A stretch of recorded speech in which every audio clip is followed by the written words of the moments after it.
Does spirituality kill ambition? Ambition को spirituality मार देता है. जो spiritual होते हैं वो ambitious नहीं हो सकते, and जो ambitious होते हैं वो spiritual नहीं हो सकते. क्या बकवास. So in this particular talk we're going to delve deep into this aspect. Does it really happen, or it's vice versa, or something else is the reality? Hare Krishna. Welcome to a special episode on Transcendental Thursday. So before we start, let's fold our hands and close our eyes and then offer this prayer to the spiritual master so we can understand, because most of us who are hearing this, folks, this stops us from taking up Krishna consciousness seriously. And hence this presentation. Namo Vishnupadaya Krishna Prasthaya Bhutale Srimate Bhakti Vedanta Swaminiti Namine Namaste Saraswate Deve Gauravani Pracharine Nirvishesha Shunyavadi Paschatya Deshtarine Jai Shri Krishna Chaitanya Prabhu Nityananda Shri Advaita Gadadhara Shivasadi Gaur Bhaktaranda Hare Krishna Krishna Krishna Hare Hare Hare Rama Rama Rama Hare Hare. Generally, by and large, most of us think that if I progress in spiritual life, my material ambitions take a toll. I don't see any interest in pursuing my goals. If someone is a student who is preparing for his examination and he knows I'm not the body, I'm spirit, soul, I'm part and parcel of Krishna, at the end of the day I have to give up everything and I have to go back home, back to God, or I have to take life again after this death. So such kind of a knowledge makes someone not study. When someone has a very wrong understanding of spirituality, he does so. Or someone who is working, who's having a family, when he comes to know the reality of this world, sab moh maya hai, chodo ghar baar, chalo Haridwar. So the person who is engaged in maintaining his family, earning his livelihood, have a lot of ambitions for name, fame, resources, money, riches, followers, and he comes to spiritual life, he takes it for granted. It's not necessary to pursue all these things. So his goals, his vision, his dreams are shattered, and in spirituality makes him very simple and pale. No, not necessary. This understanding is a very partial understanding of spirituality. In fact, if you are properly situated, this would not be your attitude. Now, why this attitude of the examples which I gave spur up in our consciousness? Generally, this is the inherent nature of us being in a comfort zone. A student who doesn't want to study, when he gets this information, oh, in the name of spirituality, let me not study. The person who is earning money or going to job, in the name of spirituality, let me not work and be idle. In another sense, even Bhagavad Gita in the first chapter, Arjuna wanted to be idle, want to withdraw from the battlefield, want to be outside the battlefield, want to retire from the active duty. But what did Krishna say? You have to perform your duty. This aspect of duty was emphasized by the Lord throughout the Bhagavad Gita.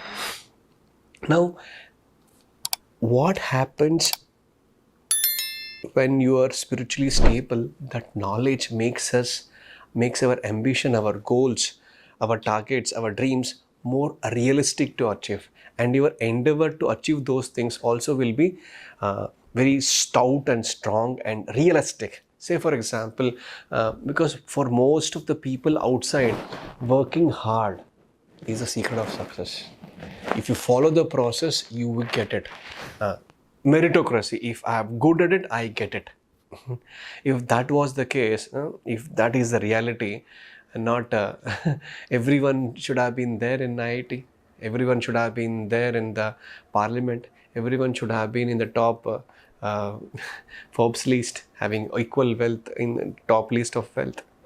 Correct?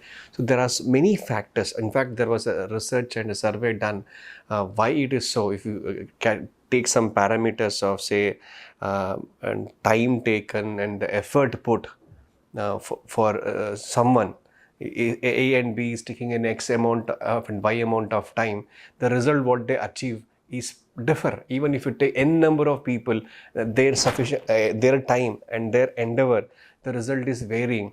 And if you take another example of a height or weight, or you have a number of people, there'll be average height and there'll be average of weight, but even success stories.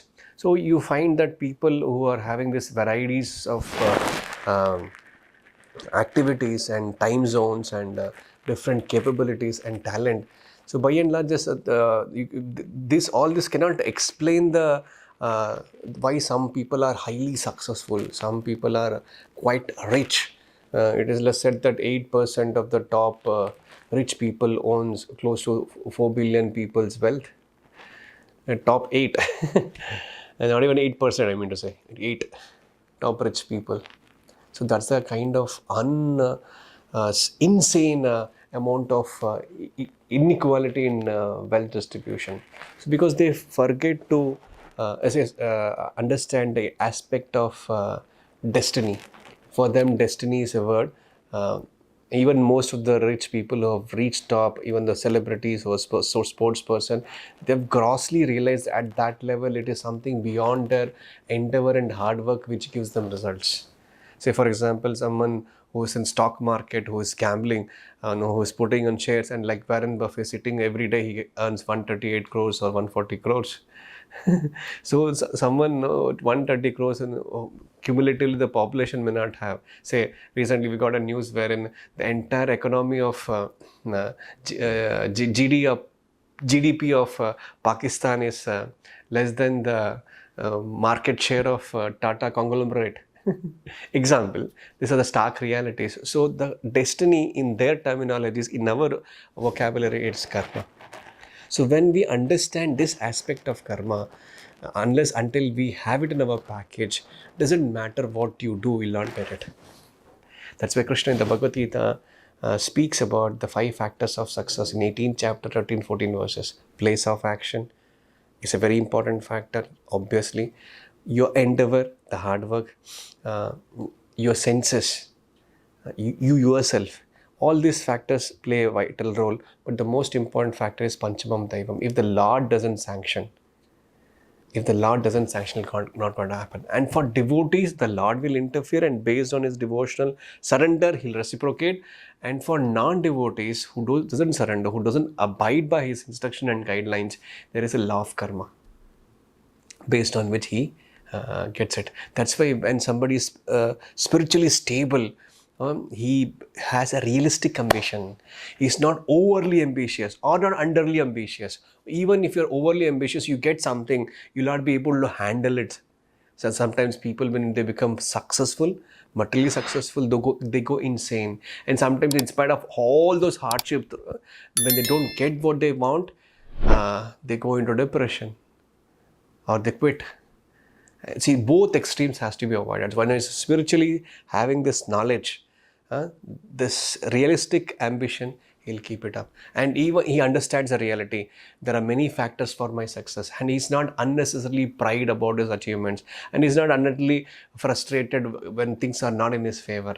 And that's why Krishna says in the Gita, such person is very dear to me. The equilibrium, whether you have fame, infame, happiness, distress, summer, winter, he's not agitated, vitaraga, bhaya, he's calm as cucumber, he's cool as cucumber. Like so many desires are coming, just like rivers flowing into the ocean. Na kama kami, he's undisturbed, he's sucked because he has that spiritual weightage, spiritual knowledge, spiritual cognizance. Then every action what he does will be monitored, judged, guided by the knowledge what he has, by the spiritual mentors and gurus what he has. Hence he's not swayed away.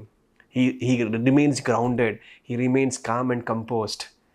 He's not disturbed by any uneven things, and he's not elated also when things happen out of his control. He gives credit to the Supreme Personality of Godhead. That, no, according to my karma, I should not have gotten even this much, but you're given so much. He thanks the Lord. He is grateful to the Lord. And sometimes if it is not in his favor, it's quite disappointing. He says, no, I should have got even worse than this. At least Krishna has given me this. So in either case, a devotee who is sound in Krishna consciousness, sound spiritually, he is not disturbed by when his ambitions are met or when it is not met. So that's why spirituality actually doesn't kill ambition. It makes it more realistic, more sober, more achievable, or more, it makes sense to him. He's not disturbed by when it is not in the way he's not disturbed when it is not in his favor, or he's not elated when it is not when it is in his favor. Point is that, for example, the fundamental aspect of the devotees who are practicing Krishna consciousness, they know this fundamental aspect because they don't waste time in collecting zeros. There was a person, you name him, and he was born, and since childhood, he's been told by the family at large, society at large, you need to collect a lot of zeros in life. So when he was just enjoying his childhood time with his family, suddenly he was told he should go to school, and the child was crying. The child was not interested to go out of the house, not interested to stop playing. He was forcefully put into the school and said, you should learn ABCD, you should learn mathematics, you should learn science. Then he got 10th standard marks, and then he got 12th standard marks, another zero. Why am I telling all these zeros? And I'll come to that point. Then he went to graduation, a typical child. Now he's in college, and they are told that you should get this job in the campus placements, and then uske baad he gets the campus placement, he gets a job, he gets a decent hike, he has a startup, he becomes a CEO of a company, he has a good bank balance, he has his own big bungalow, property, wealth, possessions, family, children's, all those set of things which the world has prescribed him to have in his possession to be successful. He checked it all. But at the end of the life, or throughout his life, if he consciously reflect back and certain, he's not satisfied at the core. He's not happy within. The societal norms, the peer pressure makes it happen. Just like when they say, एक बार वो मिल जाए, एक बार वो मिल जाए, मैं settle हो जाऊंगा. And in the name of settling things, the whole life goes on, and one day I die. But devotees who have this understanding, the most basic understanding of spirituality, what devotees have, is that I am not the body, I am the spirit soul. So he's not overly attached, overly endeavoring. Say for example, health is important. Having food is important. Having a shelter is important. But as a matter of duty, whatever is required, he does it. And even if he's having born in a silver spoon, he may have best comforts, but he's not attracted or attached or allured by those things. समझ में आ रहा है? He knows the reality. He knows काली हाथ हम आए थे, काली हाथ जाएंगे. So he's not over endeavoring. He's not working hard. Say for example, health. He's not spending 8 hours a day, 10 hours a day, building muscles, having abs. He knows he has to maintain his health. He does 20-30 minutes of yogasana or some exercises. He's not binge eating. He's not outing left, right, center to satisfy his cravings of the tongue. He's not into the sensual activities, whether he has richness, whether he has poverty stricken. He is in control because he knows I am not the body. I am part and parcel of Krishna. I am amshas of Krishna. My duty, my sincere ability is to serve the Lord. Now, if somebody is having ambition, he can continue to have his ambition, continue to have a realistic goal. This is what my goal is. But how to get that ambition? How to fulfill that desire?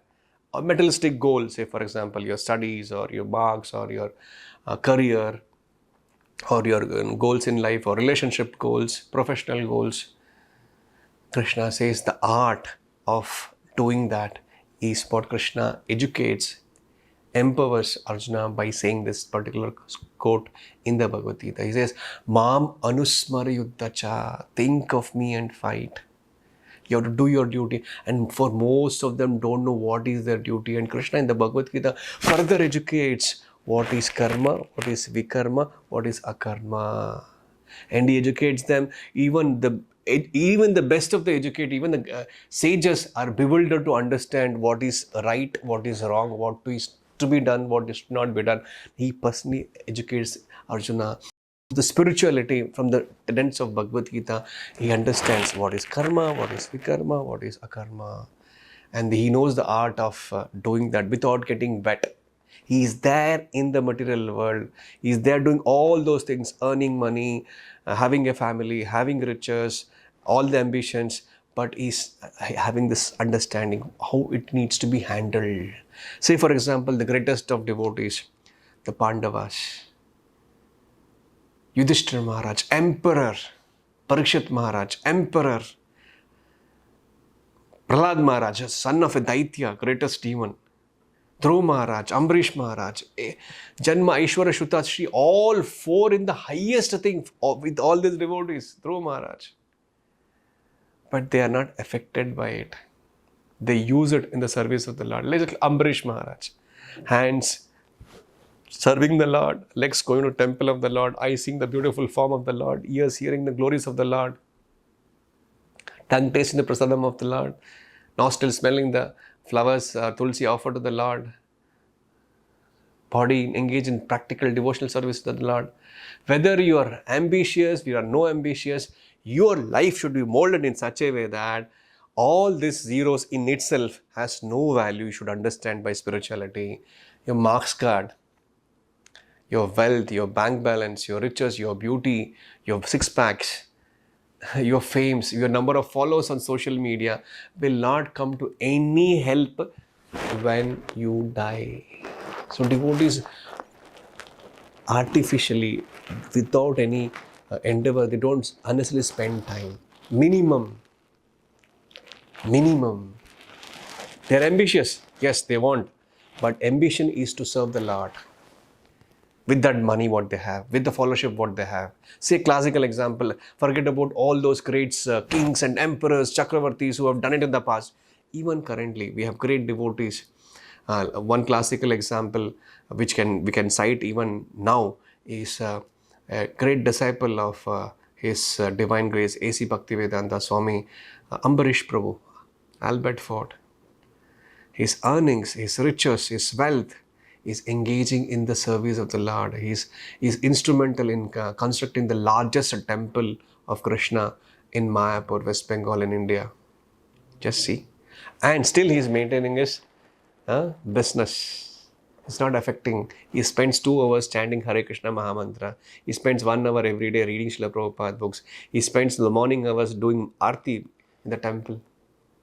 So because he is having that spiritual knowledge, he knows, he practices, he understands the futility of this material endeavor. But as a matter of duty, he does it without getting affected. Just like the lotus leaf, on top of it there's a water. The water is droplet is on the lotus leaf, but it's untouched, but still it's on the leaf. That art and science is Krishna consciousness. So devotees are not interested in collecting these zeros. As a matter of duty, they collect these zeros, but they know the art and science and commerce of placing one in front of all those zeros. What is that? Having Krishna in our lives. So when you have Krishna as the beginning, as a center, then everything makes sense. Otherwise, all this zero in themselves combined together is zero only. Whether you multiply, you divide, or you add up, or apply any functions of mathematics, it only gives you zeros. But if you add one in front of those zeros, it makes. So you may be ambitious, you may not be ambitious, but doesn't matter. If you have the spiritual nature in you, spiritual consciousness in you, you will be propelled. Krishna indicated, yes, you should be the emperor. Arjuna was telling, I don't want to be the emperor. I don't want this riches. I don't want this property. I don't want to perform even my duty. I want to live by begging. I want to go to the forest. I want to live a life of mendicant. Krishna said, no, this is my plan. So once you know the plan of the Lord, by the guidance of the Lord from the Bhagavad Gita and the spiritual master, when you have these two pillars with you of support, then you can make your life successful by practicing according to their instructions. Then whether you're ambitious, not ambitious, it doesn't matter. You will be spiritually happy, because at the end of the day, we should, as Rishabhadeva says, Nayam deho deho bacha in raloke kashtan kaman harate vidbhujame. So having gotten this human form of life, one should not work hard like cats and dogs. They get the pleasure of sense gratification, which is easily available. So human life is not meant for such menial, insignificant, futile, tiny, minuscule pleasure. It's meant for Brahma Saukyam Tanantam. For that you have to do tapasya. Whole materialistic people are doing a lot of hard work. They're also working hard. And in the same way, devotees also will work hard for money, for goals, for all those things, but not at compromising their spiritual life. So you have to balance that. If you have balanced that, then the spirituality will not kill your ambition. In fact, that will purify you. If you're a businessman, you become an expert businessman, keeping Krishna in the center. If you're a student, study hard, understand the subject matters, keeping Krishna in the center. If you're a homemaker, if you're a lawyer, if you're a doctor, you name the profession. Of course, if you should not be in a sinful profession, you should avoid that. But somebody doesn't know, is not instilled in Krishna consciousness. But even then also, gradually by chanting Hare Krishna Mahamantra, he'll give up his sinful tendencies, and he'll know the art to come back or use his skills in the service of the Lord, and hence that ambition becomes purified. The whole endeavor in Krishna consciousness is meant for purification. So spirituality doesn't kill ambition, provided you are properly situated in this knowledge. Otherwise, you have to be very careful while dealing with this resources, because it's all energy of Maya. It's just like a player who's playing kabaddi, and he calculates, kitna andar jana hai.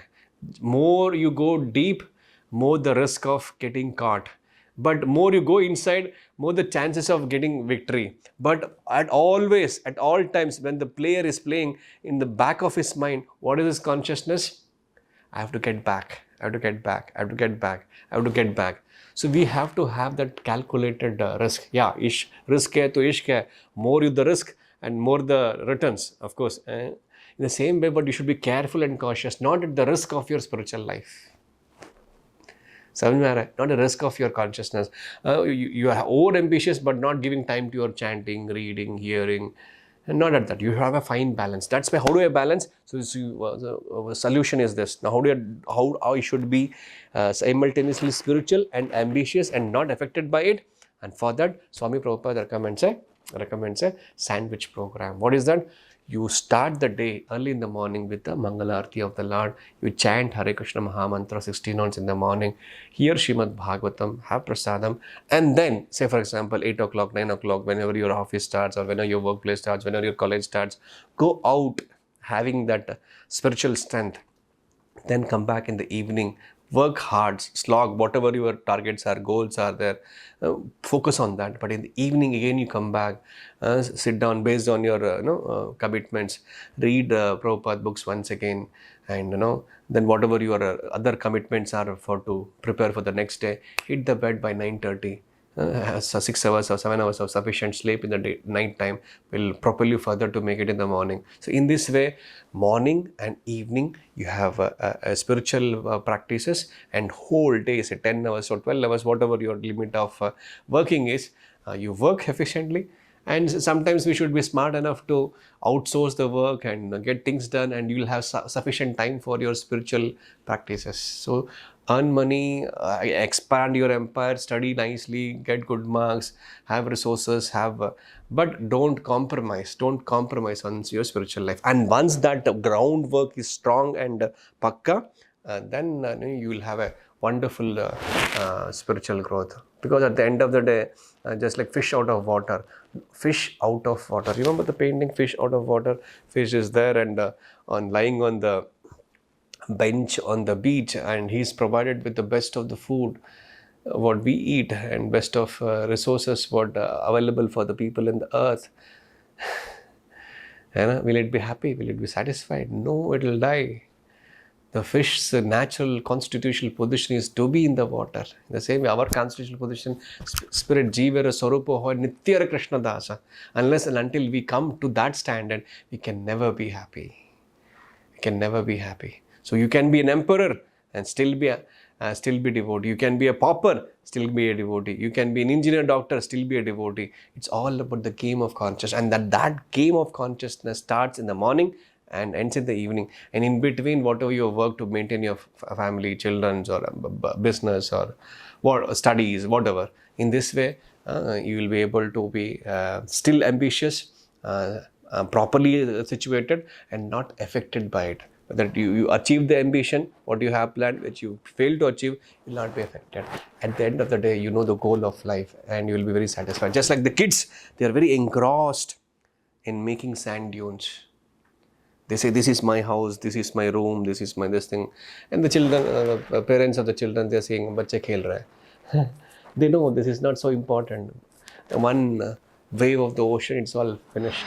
So in the same way, devotees with this spiritual understanding, spirituality, they not put endeavor unnecessarily in making sand castles.